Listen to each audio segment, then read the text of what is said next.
दोस्तों, अगर आप भी आयरलैंड के खिलाफ टीम इंडिया की रोमांचक जीत देखकर खुश हैं, team India T20 world cup 2024 की चैंपियन बने, अगर आप चाहते हैं तो हमारी इस वीडियो को दिल से एक लाइक जरूर कीजिएगा। आज का लाइक टारगेट 400 प्लस लाइक का है। तो दोस्तों, जैसा कि आपको पता है, T20 वर्ल्ड कप का शंखनाद टीम इंडिया ने धमाकेदार तरीके से किया, जहां न्यूयॉर्क के नशाऊ काउंटी क्रिकेट स्टेडियम में भारतीय टीम T20 वर्ल्ड कप 2024 का अपना पहला मैच जायंट किलर के नाम से मशहूर आयरलैंड के खिलाफ खेलने के लिए मैदान में उतरी। इस रोमांचक घमासान की चुनौती से पहले ही जब टॉस के लिए सिक्का उछाला गया, तब टॉस के बॉस बने भारतीय कप्तान रोहित शर्मा। उन्होंने टॉस जीतकर सीधा आयरलैंड को पहले बैटिंग करने का निमंत्रण दिया, लेकिन फिर टीम इंडिया की कातिलाना गेंदबाजी के आगे आयरलैंड इस कदर घुटने टेकेगी, किसने सोचा था। जी हां, आपको बता दें, आयरलैंड की तरफ से अपनी टीम को विस्फोटक शुरुआत दिलाने के इरादे से कप्तान पॉल स्टर्लिंग के साथ एंड्रयू बलबर्नी की खतरनाक जोड़ी मैदान में उतरी थी। महज दूसरे ओवर की 5वीं गेंद पर बलबर्नी ने मैदान को चीरते हुए चौका लगाकर अपनी टीम को तूफानी रफ्तार से आगे बढ़ाना शुरू किया। लेकिन दोस्तों, भारतीय टीम के आगे उनकी एक न चली। तीसरा ही ओवर लेकर आए रोहित के सबसे बड़े हथियार स्विंग किंग अर्शदीप सिंह ने अपने इस ओवर में जो किया, उसे आयरलैंड का पूरा क्रिकेट जगत कभी भूल नहीं पाएगा। जी हां दोस्तों, अर्शदीप ने अपनी पहली ही गेंद पर पॉल स्टर्लिंग को जाल में फंसा लिया, जिनके खिलाफ स्टर्लिंग ने बड़ा शॉट तो खेला, लेकिन गेंद सीधा हवा में चली गई और विकेट के पीछे ऋषभ पंत ने कोई गलती नहीं करी। उनके लाजवाब कैच की बदौलत स्टर्लिंग केवल 6 गेंद पर 2 रन बनाकर पवेलियन लौट गए और आयरलैंड को पहले सबसे बड़ा झटका कप्तान के रूप में लगा तो पारी की अंतिम गेंद पर अर्शदीप ने आयरलैंड के दूसरे ओपनर एंड्रयू बलबर्नी को क्लीन बोल्ड कर आयरिश टीम की कमर तोड़कर रख दी थी। 3 ओवर में मुश्किल से आयरलैंड केवल 9 रन बना पाई थी और उनके दोनों ओपनर वापस जा चुके थे, जहां बलबर्नी भी केवल 10 गेंद पर 5 रन बना पाए। पूरी तरीके से टीम इंडिया अभी से इस मुकाबले को अपनी मुट्ठी में कस चुकी थी। आयरलैंड मुसीबत के दलदल में थी। अब आयरलैंड की तरफ से लॉरेन टकर के साथ हैरी टकर की खतरनाक जोड़ी के कंधों पर अपनी टीम को संभालने की अहम जिम्मेदारी थी। उन्होंने संभलकर अपनी टीम को आगे बढ़ाना शुरू किया। फिर भी दोनों बल्लेबाजों के लिए एक रन बनाना काफी मुश्किल था। टीम इंडिया की कातिलाना गेंदबाजी के सामने 6 ओवर में मुश्किल से आयरलैंड 26 रन बना पाई थी। ऐसा लगा था रंगीन कपड़ों में यहाँ टेस्ट क्रिकेट खेला जा रहा है। लेकिन दोस्तों, ये तो केवल शुरुआत थी। आयरलैंड को लगा कि वो मैच में वापसी कर जाएंगे, पर 7वां ओवर लेकर आए हार्दिक पांड्या ने महज अपनी 5वीं ही गेंद पर लॉरेन को क्लीन बोल्ड कर आयरलैंड की कमर तोड़कर रख दी थी। जहां लॉरेन टकर 13 गेंद पर केवल 10 रन बनाकर पवेलियन लौट गए तो गरीबी में आटा गीला अगला ही ओवर लेकर आए टीम इंडिया के सबसे महान गेंदबाज जसप्रीत बुमराह ने हैरी टकर को भी किंग कोहली के हाथों कैच आउट करवाकर आयरलैंड की हार की दर्दनाक कहानी लिख दी थी।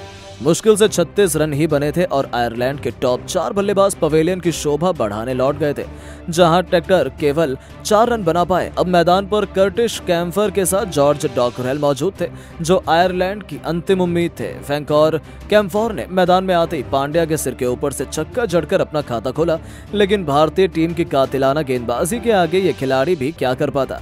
9वां ओवर लेकर आए हार्दिक ने इस बार कैम्फर को पंत के हाथों कैच आउट करवाकर आधी आयरलैंड की टीम को समेट दिया और उनके परखच्चे उड़ाकर रख दिए, जहां कैम्फर भी 8 गेंद पर केवल 12 रन बना पाए।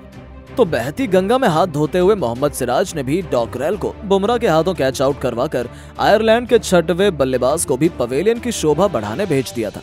डॉकरेल भी केवल 3 रन बना पाए। ऐसा लग रहा था यहाँ तो क्रिकेट का इंटरनेशनल मैच नहीं बल्कि बच्चों का खेल हो रहा हो, जहां भारतीय गेंदबाज तो आयरलैंड से खिलवाड़ कर रहे थे। एक भी बल्लेबाज मैदान में टिकने में भी कामयाब नहीं हो पा रहा था। उनकी दहशतगर्द बॉलिंग का अंदाजा आप इसी से लगा सकते हैं कि 10 ओवर में आयरलैंड ने 49 रन बनाकर अपने 6 बल्लेबाज गंवा दिए थे। टीम इंडिया की जीत तो अभी से सुनिश्चित मानी जाने लगी थी। अब तो केवल एक फॉर्मेलिटी ही बची थी, लेकिन आपको भरोसा भी नहीं होगा। 11वां ओवर लेकर आए हार्दिक ने इस बार पहली गेंद पर मार्क एडायर का शिकार किया, जिनका आसान सा कैच शिवम दुबे ने लपका और इसी के साथ आयरलैंड का 7वां बल्लेबाज भी पवेलियन लौट चुका था। आयरलैंड की क्रिकेट टीम तो टीम इंडिया के सामने अभी से घुटने टेक गई थी। वो तो अब तक 50 रन भी नहीं बना पाए थे। तो मजाक में जैसे रोहित शर्मा ने अब तेज गेंदबाजों की जगह अक्षर पटेल को 12वें ओवर में बुलाया, तो इस बार अक्षर पटेल ने भी महज अपनी दूसरी ही गेंद पर बैरी मैकार्थी को कॉट एंड बोल्ड कर आयरलैंड का 8वां बल्लेबाज भी ढेर कर दिया था। जहां मैकार्थी को तो उन्होंने खाता भी खोलने का मौका नहीं दिया। 12 ओवर में 52 रन बनाकर ही आयरलैंड के 8 बल्लेबाज वापस लौट चुके थे।